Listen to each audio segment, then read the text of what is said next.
আসসালামু আলাইকুম। আজকে আমরা শাহজালাল বিজ্ঞান ও প্রযুক্তি বিশ্ববিদ্যালয়ের ৪র্থ মেরিটের আপডেট আমরা জানবো।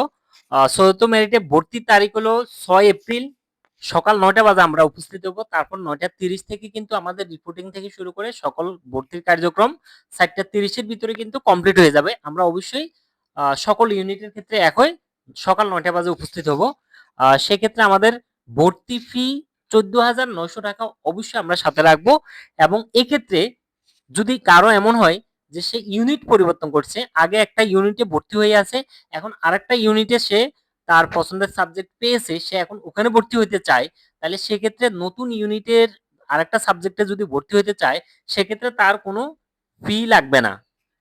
এরপরে মেরিট পজিশন কত থেকে কত পর্যন্ত ডাকা হয়েছে সেটা আমরা একটু দেখি। বি ইউনিটের ক্ষেত্রে বাণিজ্যে কোনো আসন খালি নেই। পরবর্তীতে যদি কেউ ভর্তি বাতিল করে তাহলে ভর্তি বাতিল করার পর আসন খালি হবে, তখন কিন্তু আবার ডাকা হবে। তো আপাতত আসন খালি নেই।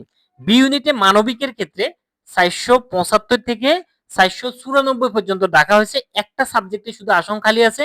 এটা কিন্তু আরো বেশি যাবে, কারণ এখানে অনেকে ভর্তি না হলে সেটা কিন্তু ৫০০ ক্রস করে যাবে।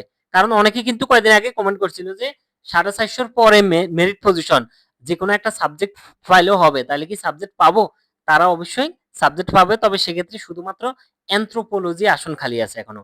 আমার মনে হচ্ছে এখানে যদি ভর্তি অনেকে না হয় তাহলে এটাতে কিন্তু আবারও ডাকা হবে, সেক্ষেত্রে ৫০০ ক্রস করে যাবে।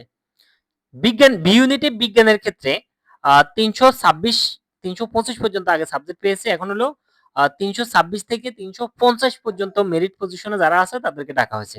সেক্ষেত্রে ওই আসন একটাই, অ্যানথ্রোপোলজি। তার মানে কি বিজ্ঞানে যারা আছে তারা অন্য জায়গায় যদি আরো ভালো সাবজেক্ট পায় তাহলে সেক্ষেত্রে তারা এখানে ভর্তি হবে না। তবে এর মধ্যে যদি গুচ্ছের পরীক্ষাটা হয়ে যেত, পরীক্ষার রেজাল্ট দিত, তাহলে সেক্ষেত্রে কনফার্ম এখানে অনেকেই ভর্তি হতো না, যার কারণে এখন হয়তো অনেকে ভর্তি হচ্ছে এবং সেক্ষেত্রে ফিটাও দিয়ে দিচ্ছে। এই ফি দেওয়ার কারণেই অনেকে কিন্তু ভর্তি বাতিল করে না, তবে তারপরেও অনেকে ভর্তি বাতিল করবে পরবর্তীতে। এই জন্য আমাদেরকে আপডেট থাকতে হবে। ওনারা কার্যক্রম যতদিন পর্যন্ত বন্ধ না করবে ততদিন পর্যন্ত কিন্তু মেরিট অনেক দূর যাবে, কারণ অনেকেই ভর্তি বাতিল করবে। এরপর আমরা যদি একটু দেখি এই ইউনিটের ক্ষেত্রে, এই ইউনিটে ইঞ্জিনিয়ারিং সাবজেক্টগুলা যেটাকে আমরা A1 বলি, আর A2 তে হলো শুধুমাত্র আর্কিটেকচার। A1 এর ক্ষেত্রে ৩৭১১ থেকে ৪৭১০ পর্যন্ত মোটামুটি ভালোই মেরিট পজিশন রাখা হয়েছে। সেক্ষেত্রে আরো যদি আসন খালি থাকে তাহলে সেক্ষেত্রে কিন্তু আবারও সুযোগ দেওয়া হবে পঞ্চম মেরিটে ভর্তির জন্য।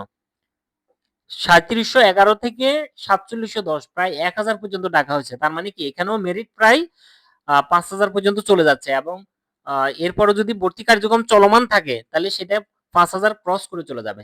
তো এক্ষেত্রে আমরা দেখতে পাচ্ছি মোটামুটি ভালো সাবজেক্টও এবং ভালো মিক্স আছে এখনো। বায়োকেমিস্ট্রি অ্যান্ড মলিকুলার বায়োলজি এটাতে কিন্তু এখনো আসন খালি আছে। ম্যাথমেটিক্সে আসন খালি আছে, ফরেস্ট্রিতে আসন খালি আছে, জিওগ্রাফিতে আসন খালি আছে, ওসিনোগ্রাফিতে আসন খালি আছে এখনো। ভর্তি নিশ্চিত করার জন্য অনলাইনের কোনো সুযোগ নেই, সরাসরি ক্যাম্পাসে উপস্থিত হয়ে ডকুমেন্ট জমা দিয়ে ভর্তি নিশ্চিত করতে হবে। এরপর আমাদের কেউ যদি এমন হয় যে অন্য বিশ্ববিদ্যালয়ে ভর্তি হয়ে আছে তাহলে সেক্ষেত্রে সে ডকুমেন্ট কি জমা দিবে? সেক্ষেত্রে আচ্ছা আমরা আগে দেখি ডকুমেন্ট কি লাগবে।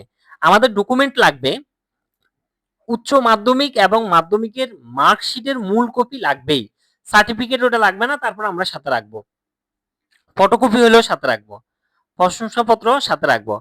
আর আমাদের ভর্তি পরীক্ষার যে অ্যাডমিট কার্ড স্বাক্ষরিত সেটা আমরা সাথে রাখবো। এছাড়া আমাদের এক কপি ছবি অবশ্যই আমরা সাথে রাখতে হবে।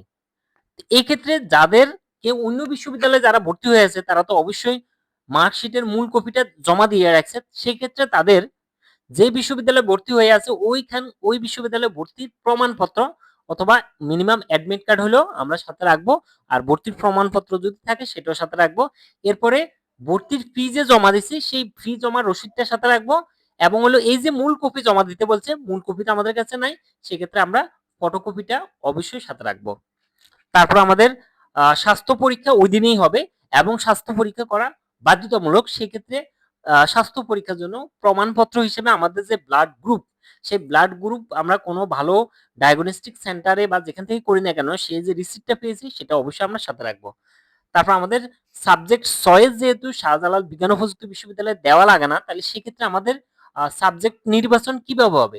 যারা উপস্থিত রিপোর্ট করবে এই রিপোর্ট অনুযায়ী মেরিট অনুযায়ী এই রিপোর্টে যারা উপস্থিত ছিল তাদের মেরিট অনুযায়ী সাবজেক্ট নির্ধারণ করা হবে।